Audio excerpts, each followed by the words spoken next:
Aujourd'hui, j'enchaîne avec une pathologie qui est très fréquente. D'ailleurs, on en a parlé l'autre fois. C'est la pathologie du canal péritoneo-vaginal. C'est une pathologie qui est très très fréquente. Elle constitue le pain quotidien, ou bien le gagne-pain quotidien de plusieurs médecins, les pédiatres, les chirurgiens pédiatres pour la chirurgie, et même la médecine générale et tout ça. Donc, ils voient beaucoup cette pathologie. C'est une pathologie qui est bénigne, mais elle est faussement banale parce qu'elle doit être bien prise en charge. On va revenir sur ça, on va voir qu'il y a plusieurs imperfections dans cette prise en charge. Il y a plusieurs anomalies et aberrations dans cette prise en charge qu'il faut rectifier. Et d'ailleurs, c'est l'un des objectifs principaux de ce cours, c'est de vous faire passer quelques messages parce que vous êtes les futurs praticiens, les futurs médecins, et donc il faut apprendre les conduites à tenir correctes, sans anomalie. Très bien, donc la pathologie du canal péritoneo-vaginal, bien sûr, comme son nom l'indique, c'est un ensemble de pathologies qui sont en rapport avec la non-fermeture du canal péritoneo-vaginal. Et ces pathologies, comme j'ai dit, c'est un ensemble, mais qui peuvent prendre plusieurs aspects. Les hernies inguinales, inguino-scrotales, donc l'hernie inguinale et inguino-scrotale. Chez le garçon et chez la fille, ça peut exister aussi chez les filles, les hernies inguinales, ça existe chez les filles. L'hydrocèle, le kyste du cordon, on va voir tout ça, et le kyste du canal de nuque qui est l'équivalent du kyste du cordon chez la fille. C'est-à-dire chez la fille, c'est le kyste du canal de nuque, parce que le canal de nuque, c'est l'équivalent du canal péritoneo-vaginal du garçon. C'est une pathologie qui est souvent froide, mais elle peut se compliquer. C'est-à-dire que si on ne prend pas en charge ces enfants-là, et on va voir ça surtout pour les hernies, aussi bien des garçons que des filles, si on les laisse, si on les délaisse, si on les lâche, ils peuvent revenir un jour aux urgences, la nuit, dans un tableau de complications qui peuvent engager le pronostic fonctionnel du testicule chez le garçon, mais aussi le pronostic vital de l'enfant. Donc c'est une pathologie froide, mais qui peut se compliquer et devenir une urgence. Alors il s'appelle pathologie du canal péritoneo-vaginal parce qu'ils ont la même origine. C'est la non-fermeture ou bien l'absence de fermeture du canal péritoneo-vaginal. On va voir que ce canal, qui est normalement une structure embryonnaire, qui doit se fermer en fin de grossesse, et parfois, si ça persiste quelques imperfections dans cette fermeture, il peut le continuer durant les premières semaines de la vie, c'est-à-dire durant le premier mois. Voilà, donc l'absence de fermeture du canal péritoneo-vaginal qui est l'élément clé de cette pathologie, l'élément clé de cette anomalie, ça dépend de la forme clinique de la non-fermeture du canal péritoneo-vaginal. On peut avoir l'un ou l'autre de ces pathologies qui sont soit l'hernie, soit le kyste du cordon, soit l'hydrocèle. Donc on va revenir sur tout ça parce que chaque aspect de la non-fermeture donne une pathologie. Si je vous donne l'exemple de l'hernie inguino-scrotale, par exemple, c'est ce schéma-là, l'hernie inguino-scrotale, c'est une non-fermeture totale du canal péritoneo-vaginal. C'est-à-dire que ce canal-là, il reste ouvert sur toute la longueur depuis la cavité péritoniale jusqu'au niveau du scrotum. Donc, quand cette persistance de la c'est-à-dire cette ouverture persiste, il y a un contenu digestif qui va s'engager dans ce canal-là, et généralement c'est le tube digestif et qui peut arriver jusqu'au contact du testicule. Donc c'est pour ça qu'il s'appelle les hernies inguino-scrotales. Hernie inguinale, la différence, c'est que cette ouverture persiste uniquement au niveau de sa portion proximale.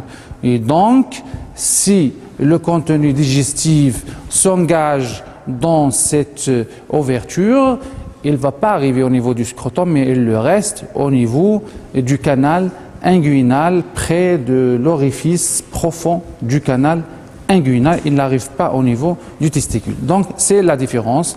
Hernie inguinale, inguino-scrotale. Pour l'hydrocèle, c'est une persistance de l'ouverture du canal péritoneo-vaginal, mais c'est une ouverture qui est minuscule et ne permet pas aux structures digestives de s'y engager, mais elle peut laisser le liquide péritonéal traverser ou bien sortir de la cavité péritoniale et donc arriver au niveau de la vaginale testiculaire et former ce qu'on appelle l'hydrocèle parce qu'il y a du liquide péritonéal dans la vaginale testiculaire à cause d'un pertuis qui persiste et qui vient de l'abdomen. Donc c'est ça l'hydrocèle.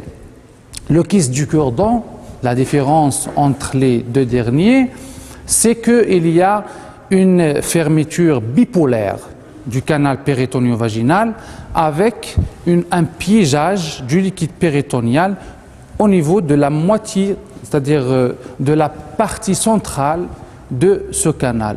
Si vous l'imaginez, vous allez trouver qu'il y a un kyste, une masse liquidien qui va en fait s'installer ou bien se constituer sur la partie moyenne du cordon spermatique. Et c'est la même chose pour le canal de nuque, le kyste du canal de nuque qui est une pathologie qui est exceptionnelle, c'est l'équivalent du kyste du cordon donc chez la fille. Donc c'est à peu près, donc en résumé, en bref, c'est ce qui se passe au niveau du canal péritoneo-vaginal pour donner l'un ou l'autre de ces pathologies.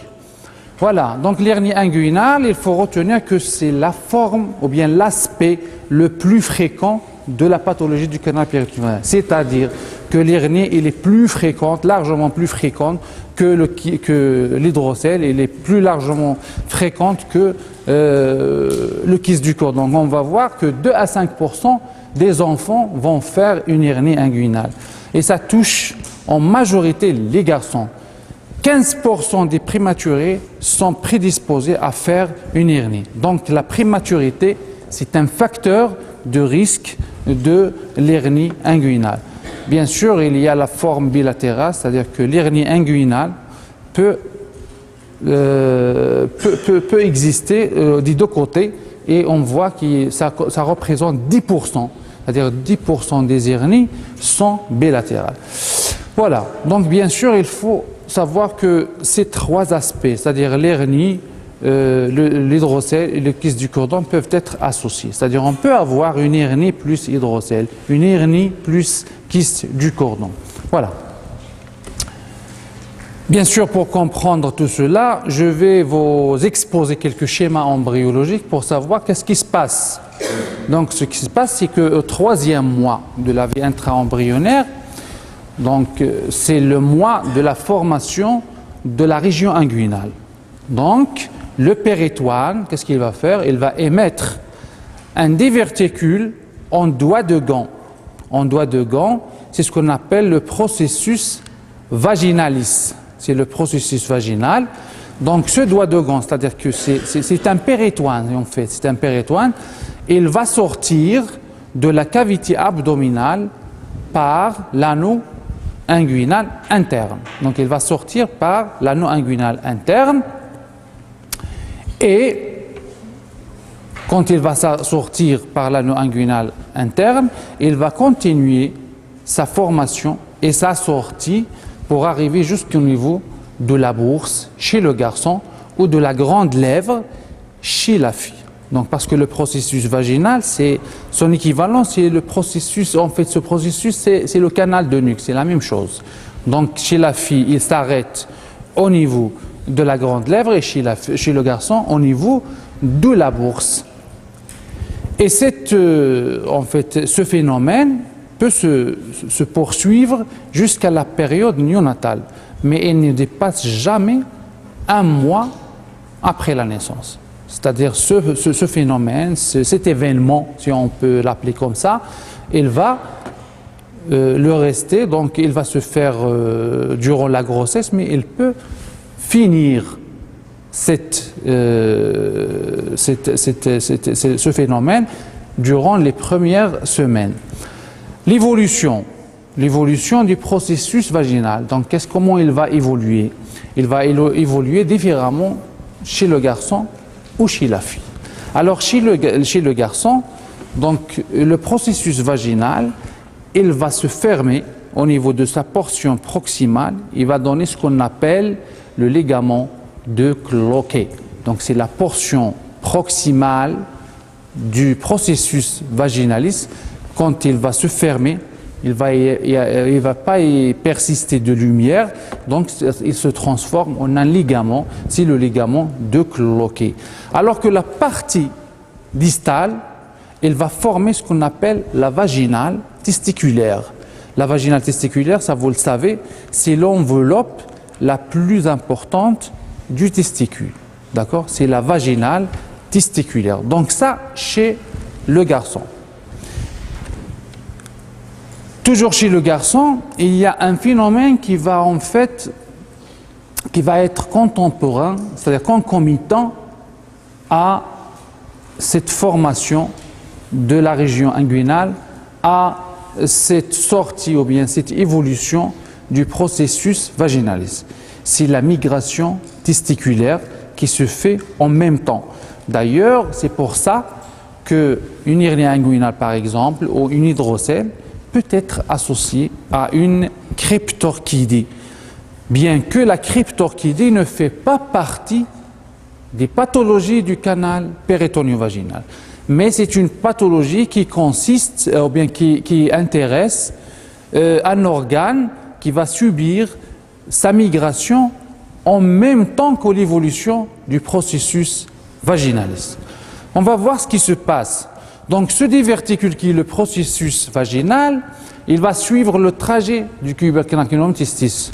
L'autre fois, je vous ai dit que le gubernaculum testis, qui est une structure qui va servir de guide, de tracteur pour la migration testiculaire. C'est-à-dire que cette migration qui va commencer plus haut dans la région rétropéritonéale, près du pôle inférieur du rein, il va migrer, bien sûr, tiré ou bien guidé par le gubernaculum testis.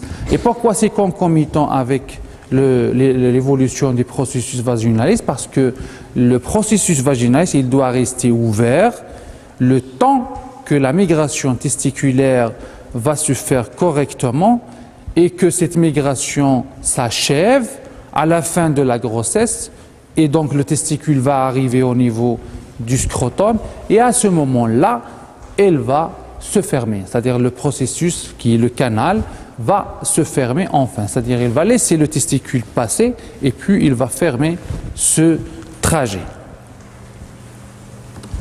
Chez la fille, donc c'est à peu près la même chose, c'est le canal de nuque. Donc l'évolution, elle va se fermer.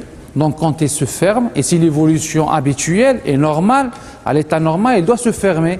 Elle va se fermer, elle va donner ce qu'on appelle le ligament rond. C'est le ligament, c'est une structure qui est connue par les chirurgiens, c'est le ligament rond. C'est un ligament qui relie l'annexe à la grande lèvre. D'ailleurs, quand on opère cette région-là, souvent, on est amené à sectionner ce ligament pour libérer l'annexe. Voilà. Donc ça, je l'ai déjà dit, c'est comment ça se fait qu'il y a parfois l'hernie, parfois l'hernie inguinale, l'hernie inguino-scrotale, parfois l'hydrocèle, parfois le kyste du cordon. Donc je l'ai expliqué, et les associations qui sont aussi possibles. Je passe donc la persistance du canal de nuque donc chez la fille, donc je l'ai déjà dit. Maintenant la clinique, parce que le diagnostic, ce qu'il faut retenir pour toutes les pathologies du canal péritoneo-vaginal, le diagnostic et le diagnostic différentiel sont cliniques, purement cliniques.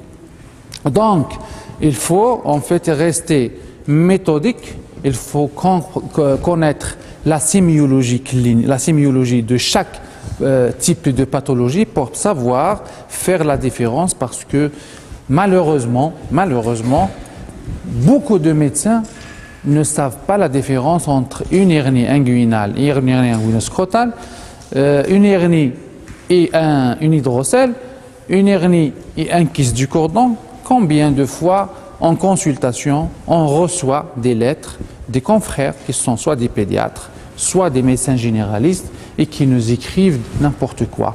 Donc, pour vous, donc il faut connaître et apprendre cette sémiologie clinique et rester clinicien avant de demander quoi que ce soit. Aussi, il y a un autre problème, c'est les examens complémentaires. Parce que avant même de faire l'interrogatoire ni d'examiner le malade, on demande toujours l'échographie. Alors c'est facile de prescrire une échographie pour le médecin, donc un bout de papier, un stylo et on prescrit. Mais pour le patient, c'est difficile parce que faire une échographie, c'est 300 dirhams. Et vous savez qu'il y a la pauvreté au Maroc, il y a, surtout dans cette région, la plupart, en fait, une grande partie de la population, elle est précaire et donc elle va faire un examen à 300 dirhams alors que cet examen n'est pas utile du tout. Donc il ne faut pas le prescrire. Donc la clinique, elle est suffisante pour faire le diagnostic. Voilà. Donc les circonstances découvertes, généralement c'est dès les premiers mois de la vie, donc 40% avant l'âge de 6 mois. À l'âge de la marche, ou bien plusieurs années plus tard, parce que au moment de l'acquisition de la marche, ce phénomène-là, il favorise en fait l'augmentation, il favorise l'hyperpression intra-abdominale, ce qui fait que une hernie ou bien une hydrocèle peut se manifester tardivement. C'est-à-dire si la maman vous dit que mon enfant était normal, j'ai rien remarqué à la naissance, j'ai rien remarqué pendant les premières semaines, ça ne fait que quelques semaines que j'ai remarqué ça, donc il faut la croire. Parce que même si cette pathologie existe à la naissance, il peut rester infraclinique avant quelques mois. Voilà.